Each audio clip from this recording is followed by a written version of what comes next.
ভোরে বৃষ্টি নামলো।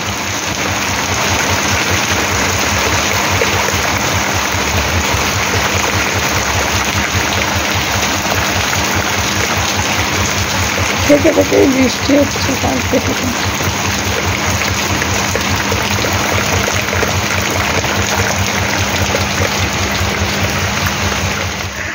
Good morning everyone, welcome to অবকাশে দেবযানী।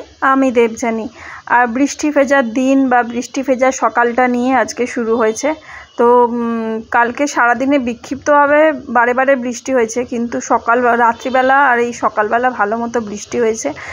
তো সকালবেলা ফ্রেশ হতে গিয়ে একেবারে রান্নাঘরে বাথরুম থেকে সোজা এসে রান্নাঘরে ঢুকে চা বানিয়ে নিয়ে তারপরে চলে এসেছি বড় ঘরে। এখন আর ওই ঘরে যাব না, বৃষ্টি কমলে তারপর টিফিনের ব্যবস্থা করব। তো আজকে বিছানা চাদরটাকে চেঞ্জ করে নেব। আর এই একটা হালকা কম্বল, এটা কাঁচাই রয়েছে, তো এটাকে ভালো করে একদম ভাঁজ করে ছোট্ট করে নিয়ে এই বালিশের কভারের মধ্যে করে রেখে দিলাম, যাতে আর ধুলো ময়লা না এর মধ্যে ধরে।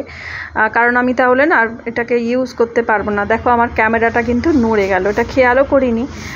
তো আমার হাজব্যান্ড আসলো, তো ও এসে চেয়ারে প্রথমে বসেছিল, তারপরে বিছানার কোণে বসে ওই আমার সাথে কথা বলছে যে আমি নীল রঙের এই হাউস কোটটা গায়ে নিয়েছি, সেটা নিয়ে দুজনের এখন মানে কথোপকথন চলছে। আচ্ছা, সবাই বলে যে একটা family time, quality time spend করতে হয়। তো আমার হাজব্যান্ডের সাথে না মানে কথা বলতে গেলেই তার সাথে যুদ্ধ বেঁধে যায়, যুদ্ধ মানে ঝগড়া লেগে যায়। তো আর আমি তোমাদের সাথে একটু শেয়ার করি, নীল রঙটা কেন জানি না আমার না ঠিক খুব একটা ভালো লাগে না। কিন্তু আমার যে রাশিফল, তো সেই রাশির মানে বিশেষ করে আমার নীল রঙটাই কিন্তু পড়তে বলে, নীল বেগুনি, এই বিশেষ করে নীল রঙটা, নেভি ব্লু বা নীল কালারটা। তো সেটা নিয়ে আমার হাজব্যান্ড বলছে যে তুমি একটা নীল রঙের এই হাউস কোটটা পরেছো, এটা তো পরে তো খুব একটা খারাপ লাগছে না। অবশ্য প্রথমে খারাপ লাগছে না কথাটা বলেনি, বলছে যে নিজে তো নীল পছন্দ করো না, আমাকে নীল জামা পরতে দাও না, আর নিজে একটা হাউস কোট চাপিয়ে আছো। আর আজকে না মানে বৃষ্টি হচ্ছে, কিন্তু একটা ভ্যাপসা মতো গরম, তো হাউস কোট চাপালে আরও যেন বেশি একটা মানে গরম লাগছে, এরমও চলছে। তো যাই হোক, সেই নিয়ে আমাদের কথার যুদ্ধ চলছে। তো আমি বলছি তুমি যত ইচ্ছা পরো নীল জামা, শুধু আমার সাথে বেরোবে যখন তখন পরবে না। কেন জানি না আমার নীল রঙের পোশাক দেখলেই না মনে হয় কি স্কুল ড্রেস। কারণ আমাদের স্কুলের ড্রেস ছিল নীল রঙের স্কার্ট, যখন ক্লাস 8 পর্যন্ত পড়েছি। আর জামাটা ছিল নীল সাদা চেক। আর যখন 9-10 যখন হলো, তো সেই সময় হয়ে গেল ওটা চুড়িদার। মানে চুড়িদার বলতে পায়েরটা নীল রঙের প্যান্ট আর মানে সালোয়ার, আর ওপরের ওই নীল সাদা চেক মানে জামাটা ছিল, মানে চুড়িদারটা, আর নেভি ব্লু কালারেরই সেই ওড়না। তো সেই জন্য না আমি না একদমই ওই জিনিসটা পছন্দ করতে পারি না। আর আমার বিয়ের পরে মনে আছে কলকাতায় না বেশিরভাগই দেখতাম নীল রঙেরই সমস্ত পোশাক। তো আমাদের ওদিকে একটা কালীধন বলে একটা স্কুল আছে, তো সেই কালীধনের পোশাক ওরকম নেভি ব্লু প্যান্ট আর হচ্ছে একটু নীল বা আকাশি নীল যেটা হয় ওই কালারের তার জামা। তো আমার হাজব্যান্ডের একটা ওরকম জামা ছিল, যখন বিয়ের পরে ওটা বার করেছিল।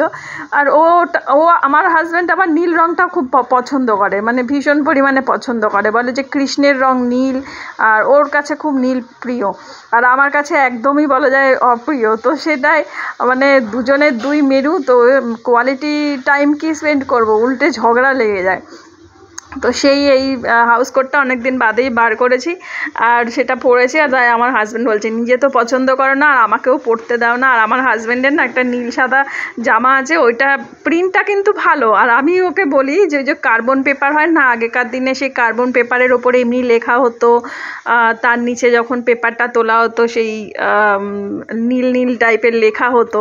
তো সেটাই মানে তখন তো জেরক্সের ব্যাপার ছিল না, তো সেটা নিয়ে আমি বলি যে তুমি ওই জামাটা পরবে না। তো ওইটা নিয়ে আজকে বলছি যে তুমি জামাটা তোমার অত পছন্দ যেখানে তুমি পরো, সবসময় যখন বেরোচ্ছ পরো, কিন্তু আমার সাথে পরবে না ওই কার্বন পেপারটা নিয়ে। তো ওই নিয়ে দুজনের সাথে ঝগড়া চলছে। তাই আর মনে মনে ভাবছি আমাদের যে কি সাধারণ সাধারণ জিনিস নিয়ে যে যুদ্ধ লাগে, মানে সামনে যদি কেউ থাকে আমাদের ফ্যামিলির লোকের লোকেরা তো জানেই ব্যাপারটা, সামনে যদি কেউ থাকে সে ভাববে বাবা এত যুদ্ধ, এত ঝগড়া, মানে মানে যুদ্ধ বলতে মানে মুখের যুদ্ধ তখন চলতে শুরু করে। তো সেইগুলোই আবার ভিডিওটা তোমাদের সাথে আজকে অনেকটা কথা বললাম।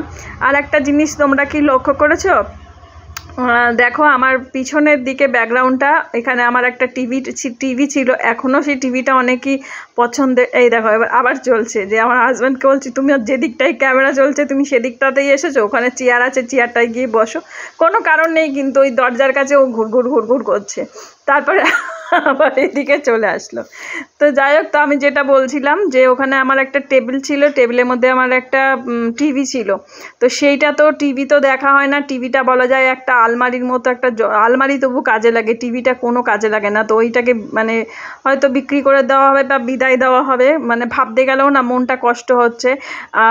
ওই টিভিটা যেখানে মানে আমাদের যে ঠাকুর ঘরে আলনাটা ছিল সেখানটাতেই ওইখানে টেবিলটা রেখে টিভিটা রেখেছি, আর টিভিটাকে একটু বেশ আদর করে আসলাম, কারণ 2007-এ অনেক মানে সেই সময়টাতে আমার বোনপোও এসেছিল, প্রথম মনে আমার বোনপো মানে আমার সাথে মানে এতটা দূরে এসে রয়েছে, মানে মায়ের ওখানে থাকতো কিন্তু এতটা দূরে না, সাহস পেতাম না ওকে আনতে, যদি কান্নাকাটি করে, কিন্তু আমার সাথেও খুব মানে ওর বন্ডিংটা খুব ভালো, মানে মনি যেখানে থাকবে সেখানে ওর খুব শান্তি, যদি শুনতো যে আমি মায়ের ওখানে এসেছি ব্যাস ও মানে ওখানে গিয়েই থাকবো, তার মা বাবাকে প্রয়োজন হবে না, মানে এরকম ছিল ছোটোবেলায়। তো সেই প্রথমবার পুজোর সময় যখন আমি আর আমার হাজব্যান্ড বাড়ি এখানে কাকদ্বীপে আসি, সেই সময় ওকে আমার হাজব্যান্ড বলছে যাবি, তো তখন ও একটু মানে চিন্তা ভাবনা করলো, তারপরে বললাম যে কান্নাকাটি করবি না তো, তো বললো যে না, তারপর তো খুশি হয়েই আসলো, সেই থেকে বলা যায় ও ওরকমভাবে মানে এসে বেশ অনেক দিন করে মা বাবাকে ছেড়ে থাকতে পারে। তো সেই টিভিটা যখন কিনতে গেছিলাম আমার বোনপো আমি আর আমার হাজব্যান্ড তিনজনেই গিয়েছিলাম, সেই স্মৃতিগুলো না ওই টিভিটার সাথে আরও অনেক স্মৃতি আছে, যেমন আমি হাত খরচা ওই নারকেল বিক্রি, পেপার বিক্রি, সেই টাকাগুলো জমিয়ে রাখা। তারা মানে ওই টিভিটার আগে আমাদের আরেকটা স্যামসাংয়ের টিভি ছিল, যেটা 99 সালে কিনেছিল আমার হাজব্যান্ড, তখন ওয়ার্ল্ড কাপ মানে ফুটবল ছিল সেই সময়। তো ওই টিভিটা আমাদের এখানে তো সেভাবে ভালো কোনো মিস্ত্রি পাওয়া যায় না, তো সেটাকে উল্টো পাল্টা করে দিয়েছিল, তখনই ওইটাকে আবার চেঞ্জ করে এই টিভিটা নিয়েছিলাম। আর এই টিভিটা কিন্তু অনেক বছর আমাকে সঙ্গ দিয়েছে, আরও হয়তো বছর সঙ্গ দিত। আমি নিজেই টিভি দেখা ছেড়ে দিলাম, আমি ছেড়ে দেওয়ার পরে আমার হাজব্যান্ডও টিভি দেখা ছেড়ে দিল। এবার টিভি জিনিসটা না, যে কোনো ইলেকট্রনিক জিনিস যদি না চালানো হয় সেটা এমনিই নষ্ট হয়ে যায়। আমাদের যেরকম হাত ঘড়িগুলো আমরা এখন ব্যবহার করি না, তো সেই জন্য দেখবে হাত ঘড়িও আমার হাত ঘড়িও অনেকগুলো বিয়েতে পাওয়া, দুটো আরও 2-3টে মানে 3-4টে আমার হাত ঘড়ি ছিল, সেগুলো সমস্ত মানে না ইউজ করে নষ্ট হয়ে গেছে। সেরকমই ওই টিভিটারও অবস্থা, তো মনটা একটু টিভিটার জন্য আবার খারাপও লাগছে যে ওটাকে চোখের সামনে থেকে সরিয়ে দেবো, একটা স্মৃতি ধরে রাখা। টিভিটার কিন্তু সাউন্ড কোয়ালিটি, তারপর পিকচার কোয়ালিটি ভীষণ ভালো, শুধুমাত্র আমরা যে না দেখে টিভিটা ধরো সারানোও হচ্ছে, সারানোর পরে তো চালাতে হবে, ওই 1-2 দিন চালিয়ে আর চালানো হচ্ছে না, ব্যাস টিভিটা ওই করেই আরও খারাপ হয়ে যাচ্ছে, অকেজো হয়ে যাচ্ছে।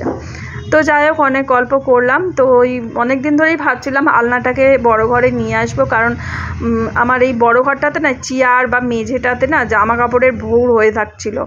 আলনাতে যেরকম একটু গুছিয়ে অনেকগুলো জামা কাপড় রাখা যায়, কিন্তু ওই ঘরটাতে মানে ঠাকুর ঘরটাতে আলনা আমি ইউজই করতে পারি না। বিয়ের পরে কয়েকটা মাস ইউজ করেছিলাম, দেখতাম শাড়ি রাখতাম, আমার রোজকার তখন তো শাড়ি পরতাম, রোজকার জামা কাপড় তাতেই দেখতাম ইঁদুরে কেটে ফেলতো। আর কলকাতায় মানে বাপের বাড়িতে না ওরকম তো ইঁদুরের অতটা বুঝিনি, আর এখানে ওরকম মানে কি বলবো, এমনিই রেখে দিতাম, দেখতাম কেটে ফেলতো। তো আমার হাজব্যান্ড বলতো তুমি রাখবে না এই ঘরে জামা কাপড়, তো সেই করে আলনাটা ব্যবহার হতো না, বলা যায় আলনাটা আজকে মুক্তি পেল, মানে ও আজকে নতুন ভাবে এতগুলো বছর বাদে ওর নিজের ডিউটি শুরু করলো, মানে ওর ডিউটিটা এখন দিতে পারবে, কিন্তু আমার টিভিটাই এখন আর ডিউটিটা দিতে পারছে না। অবশ্য নতুন করে আর টিভি কেনার ইচ্ছাও নেই।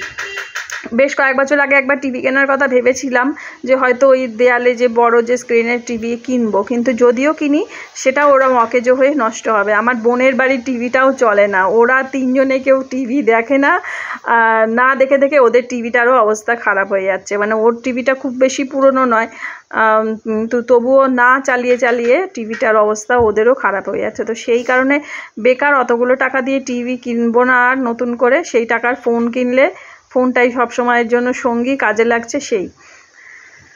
তো যাই হোক, এখন ওই যে ওটসটা নিয়ে নিলাম, আর আম নিয়েছি আর কলা। আর ওটসের প্যাকেট, ছোটো প্যাকেটটা তো হয়ে গেছে, তো এখন বড় প্যাকেটটা আজকে আবার ঢেলে নিলাম। তো আর ওটসটাই তো সকালবেলা খাই, আর তো কোনো টিফিন করি না। আর জানি না মানে হয়তো সবার মানে আমার মা বোন ওরাও বলে কি ওটস খাস, কিন্তু না, এটাতে না অ্যাসিডিটি ব্যাপারটা তো আসে না, ওই জন্যই নিশ্চিন্তভাবে খেতে পারি। অন্যান্য কোনো খাবার খেলে, যেমন রুটি বা অন্য কিছু খেতে গেলে না পরের দিকে দেখেছি অ্যাসিডিটির ব্যাপারটা চলে আসে। তো তার হাত থেকে মুক্তি পাওয়ার জন্যই, যেমন ওই যে চিনি ছাড়া, দুধ ছাড়া চা খাওয়াটাও শুরু করেছিলাম অ্যাসিডিটির ভয়ে। তো ভালো আছি, তো সেই জন্যই ওইভাবেই খাই। তো কাতলা আর নিহেরে মাছ নিয়ে আসা হয়েছে। দেখো কাতলা মাছটা কিন্তু একদম টাটকা, কিন্তু কোনো মাছটার কোনো রকম স্বাদ পাইনি আজকে। তো এই দু রকম মাছ আনা হয়েছে, নিহেরে মাছ আর হচ্ছে কাতলা মাছ। আর একজন তো মাছের মাথা খাবে না। পুঁই শাক কালকে কিনে নিয়ে আসা হয়েছে, কিন্তু দিদিদের আজকে একাদশী, আর কদিন বাদে আবার যদি পুঁই শাক নিয়ে আসে তখন একদিন। এই সপ্তাহ অবশ্য আমার হাজব্যান্ড ব্যস্তও থাকবে, যেতেও পারবে না। তো দাদা আমার হাতের পুঁই শাক খেতে চেয়েছে, কারণ দিদি ওরা না পুঁই শাক বানায় না ইউরিক অ্যাসিডের জন্য। তো দাদা একদিন শুটকি মাছ হয় না, ওই যে চিংড়ি শুটকি, আমাদের তো শুটকি মাছ প্রায় 4 বছর ধরে ঘরেই আসে না, কারণ খালি বলবে যে ট্রলারের শুটকিটাই ভালো, এমনি শুটকি ভালো না, ওই করে করে আমাদের ঘরেই আসে না। দেখো এর মধ্যে কত জল, এটা জল ঝরাতে দেবো। তো তারপরে ওই দাদা পুঁই শাকটা খেতে চেয়েছে, কলকাতা যাওয়ার আগেও ভেবেছিলাম খাওয়াবো, আর দিয়ে মানে খাওয়াতে পারিনি। তো দেখি চিংড়ি মাছ নিয়ে আসলে, একদিন বলেছে পুঁই শাক নিয়ে আসবে, মানে দিদিদের এই একাদশী দ্বাদশীটা কাটুক, তারপরে পাঠাবো। আর দিদিকে বলেছি তরকা খাওয়াবো নিজে হাতে বানিয়ে। দিদিদের বাড়িতে গিয়েছিলাম, কিন্তু কোনো ভিডিও করিনি, দিদি অসুস্থ ছিল, পরে ভিডিওতে পরে বলবো। ঠিক আছে, এখন এই মাছটা লবণ হলুদ মাখাই, আর এটাতে টমেটো, কাঁচা লঙ্কা, ধনেপাতা দিয়ে মিক্স করে কাঁচা তেল দিয়ে যেটা বসাই সেটা করব। আর বললাম যে কালকে যে পুঁই শাকটা এনেছি মাছের মাথা দিয়ে করব, বললো করো, মাথা তো খাবো না, তরকারি খাবো। ঠিক আছে, এটা মেখে নিই। এটা কাটতে অনেকটা সময় লাগলো, এখন পুঁই শাকের জন্য সবজি কাটতে অনেকটা সময় লাগবে। তো গতকাল এই সবজিগুলো নিয়ে এসেছিলাম, আর এই হলুদ হলুদ লেবুগুলো নিয়ে এসেছি, কারণ গাছ লাগাবো বলে, গন্ধরাজ লেবুর গাছ লাগাবো দানাগুলো নিয়ে, তাই জন্য। তো এই সবজিগুলো একটা নিয়ে আর মাছের মাথা দিয়ে একটা তরকারি করবো, ওই যে পুঁই শাক দিয়ে যেটা বললাম সেটা। আর এখানে কুঁদরি নিয়েছি, কয়েকটা পাকা কুঁদরি নিয়ে এসেছি, তো সেগুলো মাটিতে ফেলবো গাছ হওয়ার জন্য। আর বেছে বেছে ছোট্ট ছোট্ট দেখে কাঁচা কাঁচা কুঁদরি এনেছি, এগুলো টক হবে না। যদি একটু মানে বড় বড় কুঁদরি আনা হয় না, পাকার ঠিক আগের স্টেজ, সেটাই টক হয়। তো যাই হোক, একটা দুটো পাকা নিয়ে এসেছি। আর এখন এই কাতলা মাছটা ভেজে নিচ্ছি, মাথাটা ভেজে নিচ্ছি, আর পুঁই শাকটা রান্না করবো। পুঁই শাকটা আমাদের সাথে শেয়ার করি, দারুণ টেস্ট হয়েছিল। নিহেরে মাছটা রান্না করেছিলাম, কিন্তু নিহেরে মাছে সেভাবে, আর বললাম যেটা যে নিহেরে মাছগুলো না এখন মানে সেভাবে যেন টেস্ট নেই। তো আমার হাজব্যান্ড বলছে এখন ওরা এত বরফ দিয়ে 2 দিন 3 দিন ধরে রেখে দেয় না, তো ওই জন্য নিহেরে মাছগুলোর আরও যেন টেস্ট পাওয়া যাচ্ছে না। আর নিহেরে মাছের ঝুড়ি খেতে ভালো লাগে, তো আজকে পেঁয়াজ রসুন দিয়ে করবো না, আমি নিহেরে মাছ যেভাবে মেখে করি। তো এটা আমার গড়িয়ার যে পিসি, সেই পিসির কাছ থেকে মানে শেখা, মানে ঠাকুমাদের বাড়িতে এইভাবেই নিহেরে মাছ রান্না করতো, কারণ ঠাকুমাদের বাড়িতে না পেঁয়াজ রসুন খেতো না, তো এই জন্য টমেটো, কাঁচা লঙ্কা, কাঁচা তেল, লঙ্কার গুঁড়ো এইভাবে দিত। আমি তো লঙ্কার গুঁড়ো ইউজ করি না, কাশ্মীরি মির্চটা দিই, কারণ কাশ্মীরি মির্চটাতে কালারটা চলে আসে। আর পিসি একদম জল ঝরিয়ে ঝরিয়ে, আমিও জল ঝরিয়ে রেখেছিলাম। তো এদিকে দেখো পাকা পাকা লঙ্কা, আদা গ্রেট করে নিচ্ছি, আর রসুন ফোড়ন দিয়ে মানে মাছের মাথাটা রান্না করছি, মানে পুঁই শাকটা রান্না করছি। আর অনেক দিন বাদে পুঁই শাক করলাম মাছের মাথা দিয়ে, কারণ আমার রান্নাই হয় না মাছের মাথা দিয়ে, কোনো কিছু রেসিপিই হয় না। চিংড়ি মাছ দিয়ে শুধু আমার হাজব্যান্ড খেতে চায়। তো যাই হোক, এখন এই যে ধনেপাতা দিলাম, কাঁচা লঙ্কা দিলাম, টমেটো দিলাম, দিয়ে একদম সব মিক্স করছি। একটু কাঁচা এই দেখো কি বলতেই ভুলে যাচ্ছি, কাশ্মীরি মির্চ মিক্স করব। তো এইটা আমি পিসির কাছ থেকে, ঠাকুমাদের বাড়িতে এরকমই গোটা গোটা রান্না হতো, আর আমার মা মানে যখন রান্না করতো ঝুড়ি রান্না করতো, আর আমি এই গোটা রান্নাটা খেতেই ভালোবাসতাম, কারণ ওই যে ভেতরে যে একটা কাঁটা থাকে না নরম, ওইটা খেতে ভালোবাসতাম। তো তারপরে মাও ওইভাবে করতো। আর একটা পেঁয়াজ রসুন দিয়ে হয় না নিয়েটে মাছ, আগে মা বানাতো আলু দিয়ে ঝিরিঝিরি করে আলু কেটে পেঁয়াজ রসুন দিয়ে কষিয়ে তারপর মাছগুলো দিত, আর নাড়াচাড়া বেশি দিত না, জলটা শুকিয়ে গেলে নামিয়ে ফেলতাম। ওইটা খেতে একটা সময় ভীষণ ভালো লাগতো। কিন্তু এখন না ওই যে পেঁয়াজ রসুনের রান্না তো এমনি অ্যাভয়েড করি, তো ওই করে না এখন কেন জানি না আমার এমনি মাছই ভালো লাগে। পেঁয়াজ রসুন দিয়ে রান্না করলে যেন সেই অরিজিনাল মাছের একটা টেস্ট পায় না। হ্যাঁ, মাঝে মাঝে তো খেতে ভালো লাগে, যেমন ঝুড়িটা করি পেঁয়াজ রসুন দিয়ে। একদিন ইচ্ছা আছে ওইভাবে রান্না করব আলু আর পেঁয়াজ দিয়ে। কিন্তু আমার হাজব্যান্ডও এখন না মানে ও চায় না ও পেঁয়াজ রসুনের রান্না, মানে নিয়েরে মাছটা ঝুড়িটা ঠিক আছে, কিন্তু যে আলু পেঁয়াজ দিয়ে যেটা বানাতো সেটা মানে একদিন বলছিলাম বানাবো, বলে কি না এমনি বানাও। আর এইভাবে নিয়েরে মাছটা যে এইভাবে পিসির কাছ থেকে শিখেছিলাম। আর বিয়ের পরে যখন এখানে আসলাম তখন আমার হাজব্যান্ডের কাছ থেকে শিখেছিলাম, যেমন বেগুন শীতকালে যে মূলো ঝিরিঝিরি করে কেটে একসাথে মাখিয়ে তারপর শিম সেগুলো দিয়ে একটা করি শীতকালে। তো যাই হোক, এখন এই যে হয়ে গেল মাছের পুঁইশাক দিয়ে মাছের মাথা দিয়ে, এটা দিয়েই তো অর্ধেকটা ভাত খাওয়া যায়, আর কি লাগে তার সাথে। আর ওদিকে ভাতটাও হয়ে গেছে। তো সকালবেলা এই চলছে, আর মাঝে মাঝে ওই যে বললাম বৃষ্টি বাদলাও চলছে। আর এখন তো ডেলি ব্লগ তোমাদের সাথে সেভাবে শেয়ার করি না, আবার মাঝে মাঝে আবার ভাবি যে না শেয়ার করি, আমার মা আমাকে তাহলে দেখতে পাবে, সেই কথা ভেবে আবার শেয়ারও করি। তো দেখো রান্না বান্না কমপ্লিট। আর এইটা হচ্ছে দেখো গাব ফল। তো আমি না কোনোদিন এর আগে গাব ফল খাইনি, তো আমার হাজব্যান্ডের তো খুব ভালো লেগেছে, বললো খুব মিষ্টি, খেতে খুব ভালো। কিন্তু আমার অতটা পরিমাণে বলা যায় ভালো লাগেনি, আমার যেন কীরকম একটা কাঁঠাল মতো একটা কেমন একটা টেস্ট লাগছিল। আর কাঁঠাল আমার খুব একটা প্রিয় না, মানে কাঁঠাল যদি খাই 1 পিস কি 2 পিস ঠিক আছে, কিন্তু আমার মানে মিষ্টি আছে ফলটা। যাই হোক, নতুন একটা ফল, নতুন বলা যাবে না, আমাদের দেশীয় ফল। ছোটোবেলায় সব বাচ্চারা একটা সময় এগুলো কুড়িয়ে টুড়িয়ে খেত, এর মধ্যে প্রচুর পরিমাণে অ্যান্টিঅক্সিডেন্ট আছে। আর সত্যি তখনকার বাচ্চাদের মধ্যে কিন্তু কোনো রোগ ছিল না, রোগ ব্যাধি কোনো কিছুই ছিল না। খেলাধুলা করছে, গাছ থেকে ফল পেড়ে ফল পাকড় খাচ্ছে আর সুস্থ থাকতো। সত্যি সেটা নিজেও আমি আমার বোন আমরাও আলোচনা করি, কোথায় সেই ফলসা, কোথায় আঁশফল, এগুলো কুড়িয়ে কুড়িয়ে বা পেয়ারা এগুলো খেতাম, বা আম খেজুর এগুলো খেয়ে সত্যিই সুস্থ থাকতাম। ছোটোবেলায় কিন্তু কোনো রকমভাবে যে আমরা অসুস্থ হয়ে পড়তাম সেটা না, মানে রোগ প্রতিরোধ ক্ষমতাটা মানে ভালোই থাকতো। তো এখন এই দানাগুলো এখানটা ফেলে রাখছি, যদি একটা গাছ হয়, জানি না কত বড় গাছ হয় এই গাছ মানে এই ফলের।